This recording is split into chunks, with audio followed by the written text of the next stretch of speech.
Welcome to Girls Gone Hallmark, a Hallmark review podcast. I'm Megan, and I'm a longtime Hallmark movie fan. I'm Wendy. I'm a former Hallmark hater. Today, we're discussing a Whitewater Romance, which originally aired on the Hallmark Channel on Saturday, May 11th, 2024. Hang out with us outside the podcast. Are you going to talk about our new website? I am. Okay. When the podcast is over, hang out with us on Instagram. We have two accounts. We are Girls Gone Hallmark for all things Hallmark, and Megan and Wendy. Come jump into our Girls Gone Hallmark Facebook group. We had some people over there dropping some hot news yesterday. Yeah. I mean, I love it that they're so much quicker than you or I. They're just on top of it. I would like to point out that I had actually dropped the news on Instagram before both of those posts dropped on Facebook. I did have the jump on those yesterday, but yeah, they're pretty quick. Yeah. Hey, we recently launched a new website, and as a listener, nothing will change, but I want to tell you about it for two reasons. One, Girls Gone Hallmark used to be hosted under the Megan and Wendy umbrella. We now have girlsgonehallmark.com, which is where you can find all of the show notes from every past episode.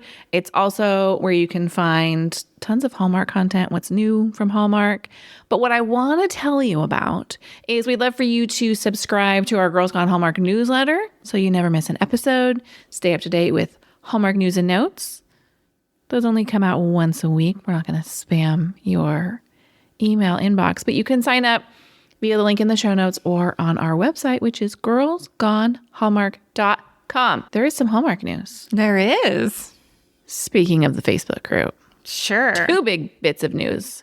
You go first. All right. The first is a new series is coming to Hallmark. It is a 8-episode series based on the novel called The Chicken Sisters by KJ Dell'Antonia.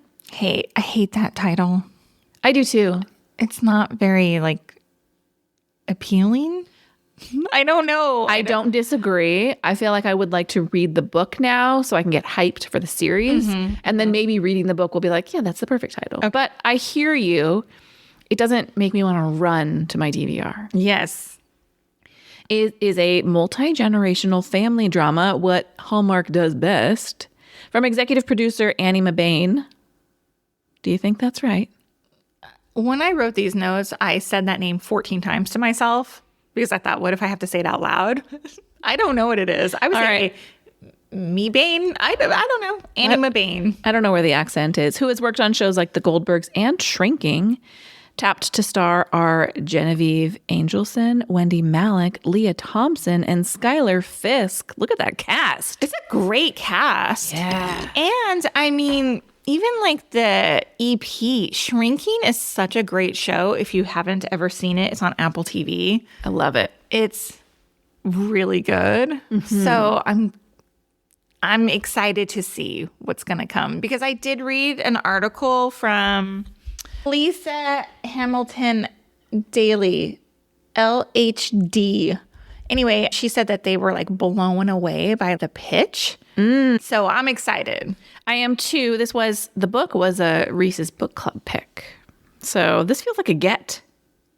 Even that cast. When I saw Leah Thompson and Wendy Malick, I was like, wow. So perhaps a new recap series coming to Girls Gone Hallmark. Yeah, I hadn't thought about that. 8 episodes. That's manageable. We can do that. The Queen of Christmas, Lacey Chabert, will also be over at Netflix this holiday season. The movie is called Hot Frosty and was written by Russell Hainline, writer of The Santa Summit, as well as the upcoming Three Wiser Men and a Boy.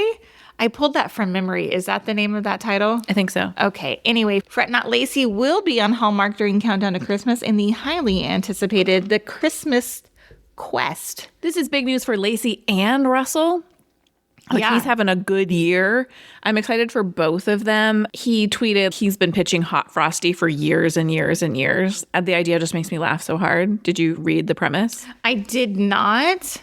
Is it going to be a little bit outside of the Hallmark box? It's a snowman who comes to life. A hot snowman. Hot Frosty. Okay, I'm into it. I love the idea of him being like, no, listen. It's Frosty, but hot. I'm all in. Russell Heinlein is a great writer. I have full faith in him. And the fact that Netflix bought it and Lacey is attached, I feel like this might need to be a bonus review for Girls Gone Hallmark during the holiday season. For sure. You know what's funny is I think I was reading a whole bunch of stuff. So Lacey was at one point like under exclusive Hallmark contract, right? And they did away with those, or they expired. Is that correct? Yeah, most of them were like for a year or for 2 years. So yeah, I believe it's Hallmark's policy now to encourage them to work elsewhere. It's in their best interest. Speaking of working elsewhere, this is not in our notes, but I was watching the newest season of Hacks on HBO Max or whatever it's called now. And who do I see? What's his name? Luke McFarlane. Did you watch the episode yet? Not yet. He's like a guest on a late night show. He doesn't play Luke McFarlane, but I was like, I like gasped, and my husband's like, who's that? I was like, I didn't say he's just a Hallmark guy, but I'm like, he's a Hallmark guy. I'm so excited to see him. Did you ever watch Platonic? No, I know he was in that as well. I'm just curious. But yeah, I was just so excited to see him. I tried to start Hacks, and I saw like scenes from the previous season, and I was like, I don't remember. Feels a long time ago. I was like, she got fired? I don't remember that. I don't either. I might need to go back and rewatch like the last couple of episodes from season 2 because no memory. If you guys aren't watching Hacks, Shrinking, a bunch of shows we just mentioned. Hey, we watch a lot of stuff outside of Hallmark. If you didn't catch that. We do. And you can keep up with what we're watching outside of Hallmark on monthly Pop Culture Club episodes, which are available on our Patreon, patreon.com/Megan and Wendy. You can get a week there completely free. We drop new episodes every Monday.com/Megan and Wendy. Let's hear a synopsis for a Whitewater Romance. Maya attends an exclusive business retreat in the Rocky Mountains where she meets a man who's a competitor. As they are forced to pair up, an unlikely connection begins to evolve. This was directed by Jason Bork. He has 57 previous directing credits, including a world record Christmas and Ms. Christmas Comes to Town from last year's Countdown to Christmas. Other Hallmark movies include A Game of Love and My Christmas Family Tree, amongst others. A Whitewater Romance was written by Juliana Wimbles. She's both an actress and a writer, and this marks her 5th writing credit. Previous writing credits for Hallmark include Love in the Maldives, The Dog Lover's Guide to Dating, and A Splash of Love. Cindy Busby stars as Maya from Manhattan. Cindy has made a name for herself at Hallmark, having starred in a number of movies for the channel. Notable films include Love in Zion National, a National Park romance, Chasing Waterfalls, and Hearts Down Under. Fun fact, Cindy has a Cameo account where you can request a special message from her for just $4. Cindy, raise your prices, babe. She has 117 5-star ratings. Is that so weird? She has a Cameo account? No, I don't think it's weird at all. It was linked in her IMDb. $4? I know. She needs to raise that rate. Yes. I'm sure there's plenty of Cindy Busby fans out there who would be thrilled to Book a personal video, $50. No, when you click, it says message starting, it says like $4.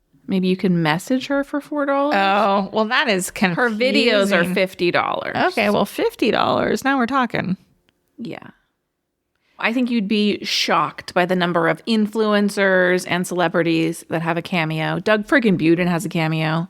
Really? Yeah, does a ton of them, apparently. We should have a cameo. Nobody wants a video from us. I bet they do. Okay. We'll probably do it for free if somebody asks. No, we won't. Benjamin Hollingsworth stars as Malibu Matt. We've seen Benjamin quite a bit on Hallmark as of lately. He was in the Santa Summit, last Countdown to Christmas, followed by an Easter Bloom hitting all the holiday movies. And now a Whitewater Romance. Benjamin is also busy as Dan Brady on the Netflix hit Virgin River. Kate Twa plays Allegra. She's been in quite a few Hallmark and Lifetime-esque movies in the last 4 years, but this isn't her first film for Hallmark, as she appeared in the 2022 movie We Need a Little Christmas. William William DeVry plays Jim. He has 51 previous acting credits with a whopping 687 episode run on General Hospital as Julian Jerome and 109 episodes of The Bold and the Beautiful as Storm Logan. That is a daytime TV name if I've ever heard one. For Hallmark, he's appeared in 2 episodes of Cedar Cove back in 2014. Edwin Perez plays Luis. Edwin has 78 previous acting credits, including Game of Love, Just One Kiss, and Butlers in Love for Hallmark. Alicia Maria Ahmed plays Claire. She has 17 previous acting credits, including Our Italian Christmas Memories from 2022. Sophia Carrera plays Maya's younger sister, Carmen. She has just 6 previous acting credits, including a Lifetime movie called The Girl Who Escaped, the Kara Robinson story, which also co-starred friend of the show, Erica Tovley. Finally, Heather Dirksen plays Maya's boss, Marilyn. She has 92 acting credits and has appeared in several Hallmark movies, including Fourth Down in Love and All of My Heart, The Wedding. This movie was filmed in and around Vancouver, British Columbia, in both the Squamish and Burnaby regions. Filming took place from September to October 2023. Director Jason Bork wrote on his Instagram back in October 2023 that he and the crew, quote, braved glacier rivers, class 4 rapids, forest ziplining, aggressive squirrels, and a few torrential downpours. We're going to take a quick break and we'll be right back with First Impressions.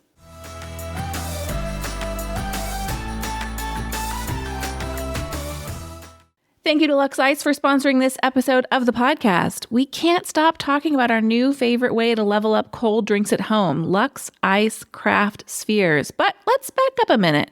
What's craft ice? You've probably seen large ice cubes in a variety of shapes used in cocktails in upscale bars and restaurants. You can have that experience right in your own home thanks to Lux Ice. You won't be compromising on quality either, as Lux Ice is made with filtered and purified water, resulting in a clean taste that won't overpower your iced coffee or water it down. The results? A consistently chilled restaurant-quality drink right in your own home. Find out more about our new favorite good ice, as well as where to find it in-store at luxiceusa.com or on Instagram at luxiceusa.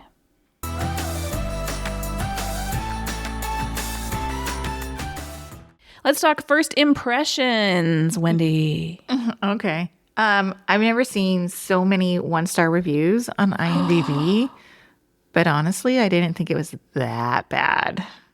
My first impression is, does Cindy Busby have a nature movies only clause in her contract? For real. Maybe she's outdoorsy. Maybe.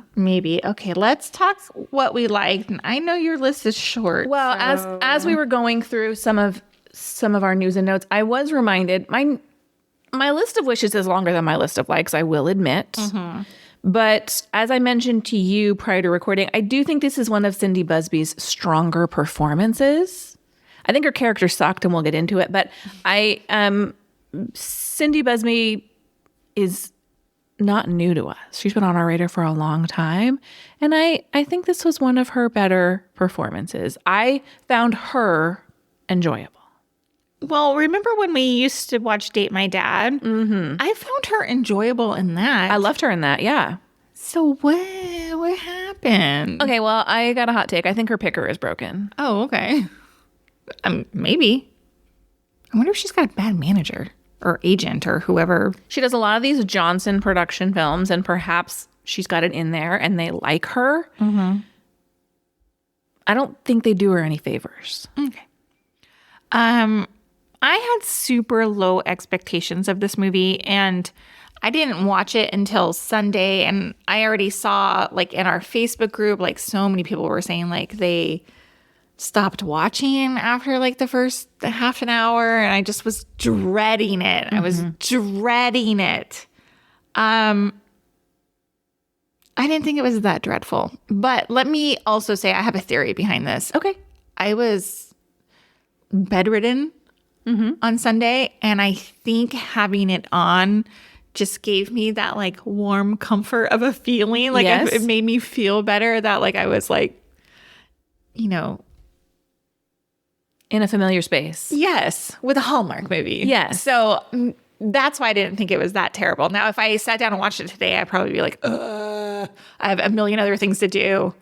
Well, let me say this. I watched this live on Saturday night, which is not something I typically do, but we had a packed weekend of viewing, and I also did not want to spend Mother's Day feeling like I don't want to use the word stuck. Sometimes these movies are a chore, let's be serious. And sometimes watching them on a deadline, even in a circumstance when I would otherwise enjoy them, makes them feel like a chore. Yeah. That being said, I watched it Saturday night during commercial breaks, was like getting up to like clean my kitchen and vacuum and mop, and found myself a little bit looking forward to the commercial breaks. Oh, boy. But I also watched another movie that we're going to be reviewing next week, and was very surprised that I found the watching experience of this one to be more enjoyable. Oh, interesting. Because the visuals are pretty strong. Oh, yeah. The scenery rocked in this movie. Yeah. Like, I don't camp. I'm not outdoorsy at all. But I was quite taken by I would go there, like, Yeah. for the day and then go away.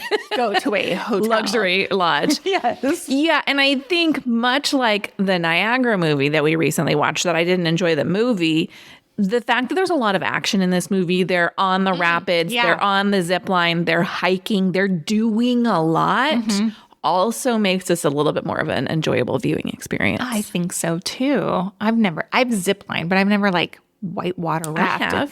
Is it scary? I think it's well, as a person our age, I think it's scarier than it is when you're like young and fearless. Because I don't remember feeling scared by it when I went younger with my family. I spent 3 days river rafting the Grand Canyon with my dad and brother in my teenage years, and we had to camp in the open air. Oh, no. And poop in a bucket. No, thank you. It's like 100 degrees during the day, and it would rain, but the rain would evaporate before it would hit you. There were no tents because there are snakes. You have to camp off the ground, okay, on a cot. And at one point... Snakes can't crawl up a cot? I suppose they probably could. I've seen a snake crawl up a wall. Look, don't think too hard about it. Okay, go ahead. The bats come out when it gets dark, and they would tell you, like, first the little bats come out and eat the bugs, and then the medium bats come out and eat bigger bugs, and then the big bats come out and eat animals. And you could just hear them like all night long. Anyway, I actually at 14 really enjoyed it because I was not the person I am now. Like, I could appreciate, like, this is kind of cool. My shirt's on backwards. But that's my camping experience. That's the one and only time. Yikes. I don't know if I could do it. But the whitewater rafting now as a 49-year-old makes my back hurt. Like, I could just, like, just like the pressure of the spine compressing from all the, like, yeah, but you're on an rapids. Inflatable boat. It doesn't hurt. And then what if I fall in? Then you fall in, and lawn chair position is a thing. I did hear him say first because you want, obviously, if there's like a rock coming at you, you want your feet to hit it and not your back of your head. I'd hit my head. You wouldn't, because you just lay back, feet first, and just let yourself I'm still float. not doing it. Okay, moving on. I like Ben Hollingsworth. I did too. I kind of enjoyed how, like, boyishly charming he was in this role. Yeah. He's real cute to look at. Like, I didn't, like, love his character. And, you know, well, He's kind of a jerk. yeah, that's in my wishes. Yeah. I did think the best parts of the entire movie were, like, the two big scenes with Cindy and Benjamin. It's when they get lost in the woods. Yeah. And they're, like, talking. This is, like, when we really get to know each other. They, like, let their walls down a little bit. I was like, okay, this is what we're getting to. This is, like, the best part of the movie for me. And why she's so driven to succeed. Yes, like, we learn about, like, who she is and all this stuff, right? And then at the end with the whole, like, viral romantic moment, I liked that too. Like, they were having their, like, big scene. Those are my, like, two favorite scenes, because I think this movie could have been better. And I'm going to talk about it in my wishes. I'm ready to talk wishes. Okay, go ahead.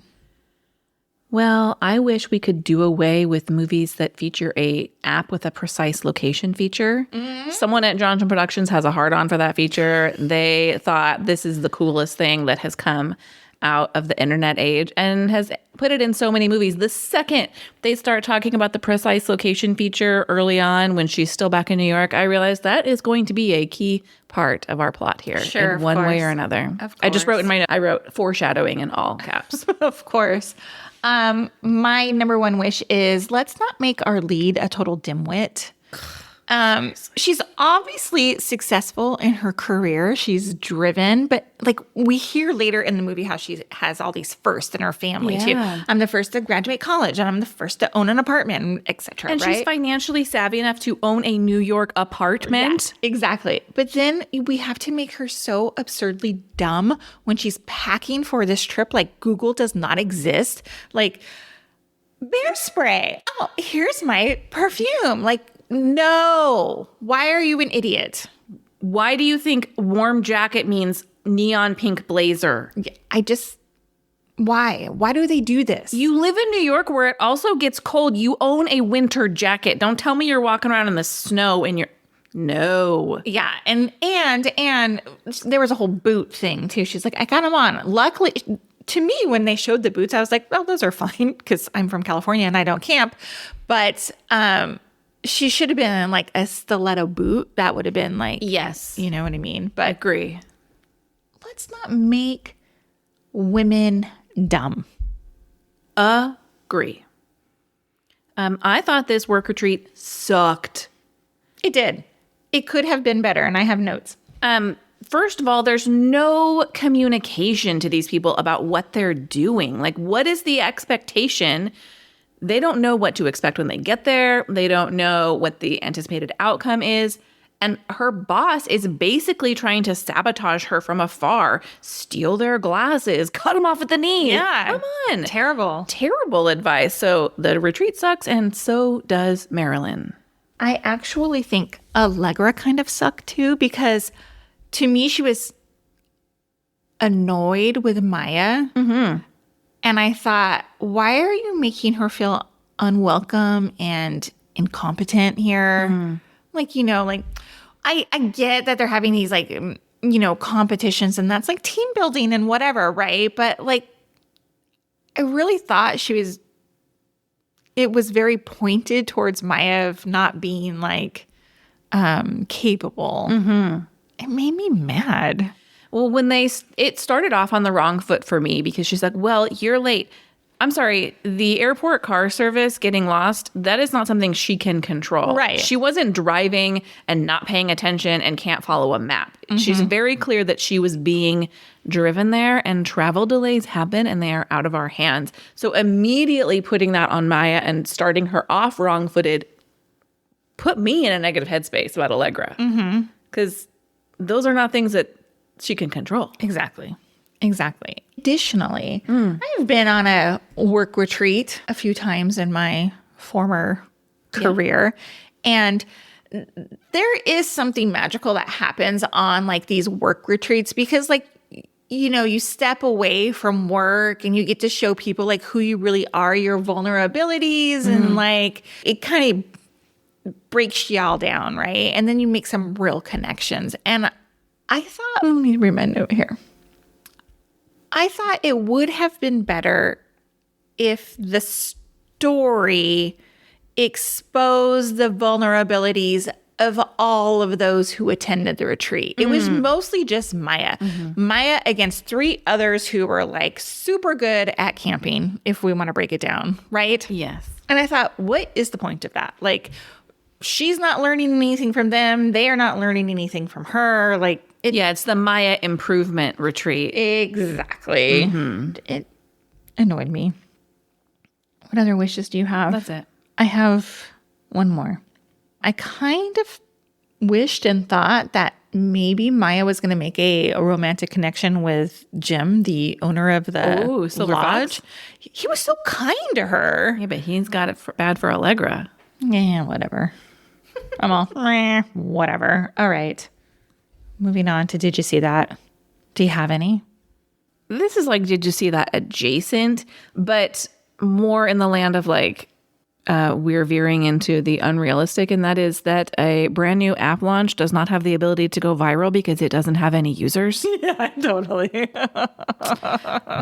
And finally, I don't know if you saw this, but in the closing credits, there is a line that says, "We acknowledge that this film was recorded on the land of the Squamish people." I did see that, and it is in my notes too, because I thought it was important to point out at the end of the movie, Busby's doing her toast, and she says, like, she acknowledges the land. Did you catch that at all? I didn't. She just was like, "Oh, I'm thankful for this land we're on," and like, blah, blah, blah, blah, whatever. I thought it was nice. I thought that was really, really good.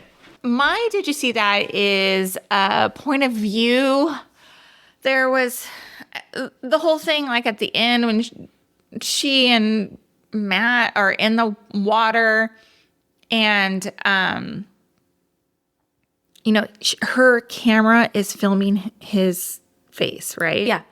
But then our perspective on it, we see it From behind her head. From behind her head. Yeah. That was dumb. Yeah. I was like, hello.